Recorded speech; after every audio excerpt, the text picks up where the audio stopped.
quais os grupos de risco para a diarreia. Então, um dos principais grupos de risco são os viajantes. A gente vai ver na abordagem do paciente que uma das perguntas importantes na anamnese é se ele fez alguma viagem e para onde foi feita essa viagem. Por que isso é importante? Porque dependendo da região, os agentes etiológicos mais frequentemente encontrados naquela região, eles devem ser considerados na terapêutica. Por exemplo, se a viagem for na América Latina, na África, na Ásia, as enterobactérias, as E. coli, são muito mais frequentes, além de Campylobacter, Shigella, Norovírus, Corovírus e Salmonella. Já na Rússia, é mais comum encontrar Giardia, no Nepal, Ciclospora. Por essa razão, é importante saber qual é a localização ou a região pela qual o paciente viajou. Também um grupo de risco, pessoas que fazem consumo de alimentos frequentemente associados a infecções intestinais, como o frango, e aí nós temos as principais bactérias que infectam esse alimento são Salmonella, Campylobacter e Shigella. Nós temos hambúrguer mal passado, a E. coli enterohemorrágico, arroz frito, maionese, ovos e também frutos do mar crus. Outro grupo de risco são os imunocomprometidos, que têm imunodeficiência primária ou secundária, que possuem HIV ou que têm hemocromatose. Nós temos diversos agentes etiológicos que podem acometer esse perfil de paciente. Também crianças que estão em creches, e aí nós temos as principais causas que acometem esse grupo de pacientes: a Shigella, Giardia, Cryptosporidium e rotavírus. E também pacientes que habitam instituições de longa permanência, como hospitais, os lares, as clínicas, e o Clostridium difficile é o principal agente etiológico que acomete essa população. Como podemos avaliar se a diarreia ela é grave ou não? Então vamos utilizar esse algoritmo aqui. Então, na avaliação inicial, a diarreia leve ela apresenta febre baixa ou febre transitória. Se houver febre baixa ou febre transitória sem as características da doença grave, que veremos daqui a pouco, ela é considerada uma diarreia leve. E na diarreia leve não é necessário fazer um exame completo. Normalmente apenas uma reidratação já é suficiente. Já na diarreia grave, ela vai apresentar um ou mais dos seguintes sintomas: desidratação, sangue nas fezes, como no caso do nosso personagem do caso clínico, que apresentou sangue nas fezes, febre superior a 38,3 graus Celsius, também como o nosso personagem do caso clínico. Fatores de risco epidemiológico também é um critério para determinar se aquela diarreia é grave. Aparência toxemiada, ou seja, o paciente parece doente, ele tem características de uma pessoa doente. E sintomas persistentes. Vamos ver o tempo que é considerado uma diarreia persistente. Mas apresentou um ou mais desses parâmetros, a diarreia é considerada grave.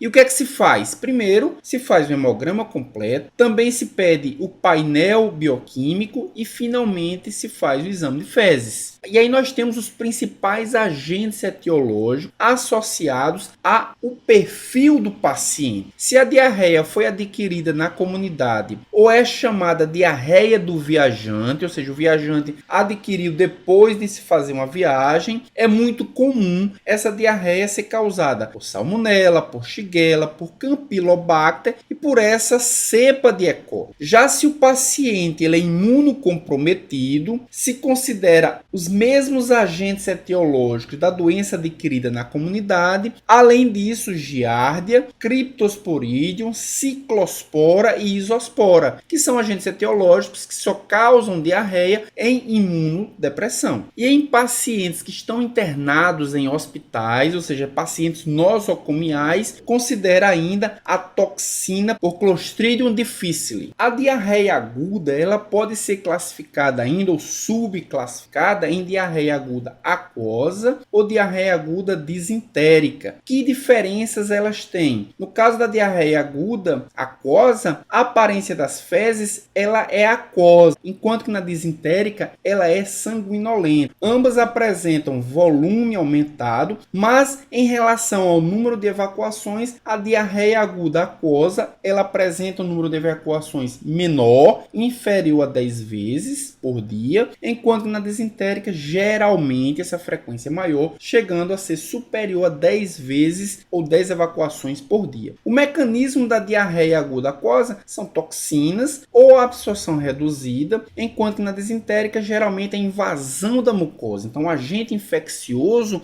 ele invade a mucosa, por isso nós temos a presença de sangue. As principais complicações, na diarreia aguda aquosa, ela pode ser grave, apresentar choque ou desequilíbrio hidroeletrolítico, mas na desentérica, apesar dela ser sanguinolenta, apesar dela ter o número de evacuações muito elevado, ela apresenta um leve tenesmo como a principal complicação. A etiologia da diarreia aguda aquosa são os rotavírus ou E. coli enterotoxigênica. Já na diarreia aguda desentérica, os principais agentes etiológicos é a Shigella, o Campylobacter e também a Salmonella enterotides. Como deve ser a abordagem do paciente com diarreia aguda? Então, durante a anamnese, é importante abordar a duração da diarreia, para saber se ela é aguda ou crônica, se tem febre, qual o aspecto das fezes, qual a frequência de evacuações, se apresenta dor abdominal, se apresenta tenesmos, se está associada a vômitos, se tem alguma fonte comum que está causando diarreia em outras pessoas, se fez uso de antibiótico terapia e se fez alguma viagem e para qual local foi essa viagem. E aí nós fazemos, depois da anamnese, duas perguntas. Esse paciente se insere nos 5 grupos de risco para que a gente possa determinar qual é o possível agente etiológico e qual o procedimento a ser adotado. Podemos determinar fatores que permitam ponderar se existe uma causa não inflamatória para descartar se essa diarreia ela é aguda ou crônica. E uma das complicações da diarreia aguda é a desidratação. Então é importante na abordagem ao paciente determinar qual é o grau de desidratação. Nessa tabela nós podemos verificar a possibilidade de inferir a causa da diarreia aguda, ou seja, qual micro-organismo envolvido com a diarreia infecciosa, baseado no comportamento do indivíduo que está com diarreia. Nessa tabela nós podemos ver, por exemplo, que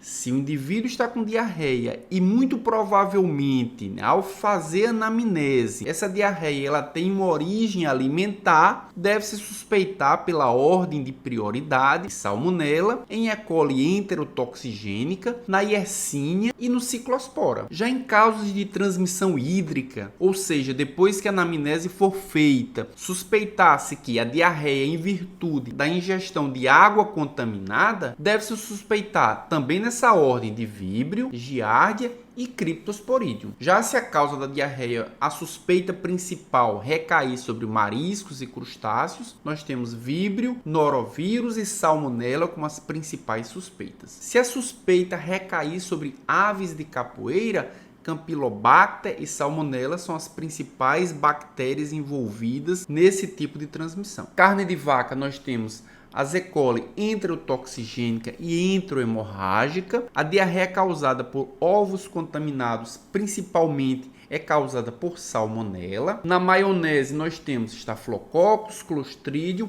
e Salmonella como principais micro-organismos envolvidos na diarreia. Tortas nós temos Salmonella, Campylobacter, Cryptosporidium giardia. Na diarreia causada pelo uso inadequado de antibióticos e quimioterápicos nós temos o Clostridium. E na diarreia causada pela infecção de pessoa a pessoa nós temos Shigella e rotavírus. Vimos por essa tabela que, a depender do comportamento alimentar do paciente, um micro-organismo já pode ser sugestivo da diarreia. Um outro dado que podemos inferir também a causa principal da diarreia durante a anamnese é o período de incubação. Se o aparecimento dos sintomas tiver um período menor do que 6 horas, desde a ingestão do alimento contaminado, por exemplo, deve-se suspeitar de toxina pré-formada, principalmente a toxina produzida pelo Staphylococcus aureus e também pela bactéria Bacillus cereus. Já se o período de incubação, ou seja, os sintomas aparecerem com 6 a 24 horas depois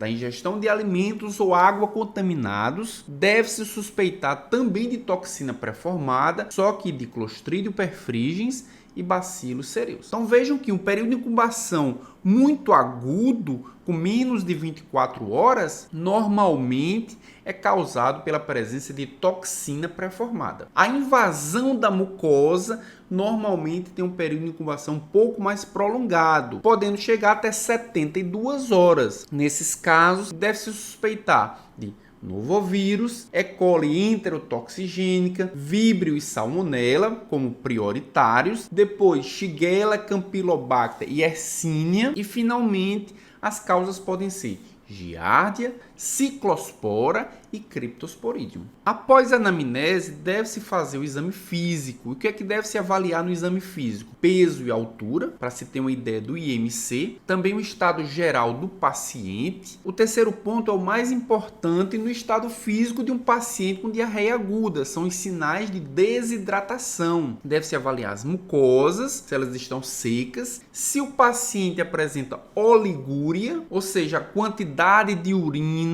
produzida pelo paciente é pequena, e se apresenta também alterações ortostáticas de diminuição da frequência cardíaca e diminuição da pressão arterial. E o quarto ponto do exame físico são os sinais de toxemia, como cianose periférica, instabilidade hemodinâmica, hipoatividade e também hipotermia. Então, como eu havia falado, o principal item do exame físico de um paciente com diarreia aguda é a desidratação. E como devemos avaliar a desidratação de um paciente com diarreia aguda? Então, nessa tabela nós podemos ver 3 colunas, uma coluna do paciente hidratado, uma coluna do paciente com desidratação leve e moderada e uma terceira coluna com o paciente com desidratação grave. E aqui nós temos também os parâmetros a serem avaliados. Quanto ao estado geral, um paciente com desidratação leve, ele apresenta irritabilidade, enquanto que um paciente com desidratação grave apresenta-se prostrado ou hipoativo. Já com relação aos olhos,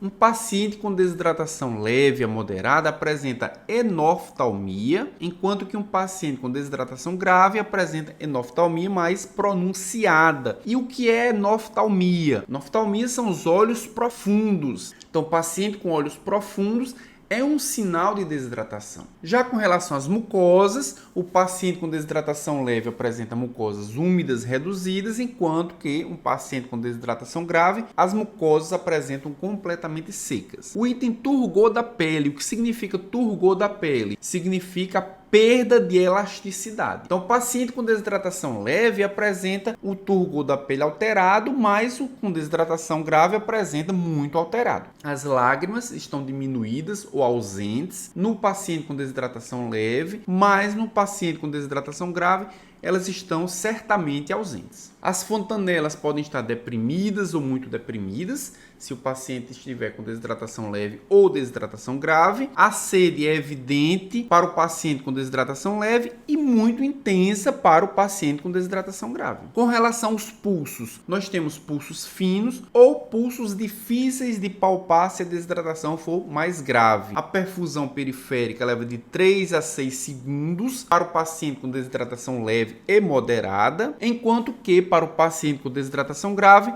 mais do que 10 segundos. A diurese é reduzida ou ausente, a depender da gravidade, e o déficit de líquidos corresponde a 3 a 10% do peso do paciente, se esse estiver com desidratação leve a moderada, e corresponde a mais de 10% do peso do paciente, se esse estiver acometido por uma desidratação grave. Precisamos ainda levar em consideração se essa desidratação é uma desidratação hipertônica ou se a desidratação é uma desidratação hipotônica. E por que precisamos levar em consideração esses dois tipos de desidratação? Para que possamos decidir qual será o suporte hídrico a ser fornecido ao paciente. E o que é que significa uma desidratação hipertônica? Desidratação hipertônica é quando a proporção de água perdida é maior do que de sódio. Então, o paciente perde muita água, perde pouco sódio e, consequentemente, o plasma ele fica hipertônico. Isso acontece bastante com pessoas diabéticas ou com febres prolongadas, com sudoreses intensas ou com dietas sem a reposição correta. Quais as características clínicas de um paciente com desidratação hipertônica? Sede intensa, já que ele está perdendo muita água, mucosas muito secas, irritabilidade, oligúria acentuada, hipertonia e menos sinais de desidratação. Então, as características clínicas de um paciente com desidratação hipertônica são talvez muito mais próximas de um paciente com desidratação leve a moderada, mas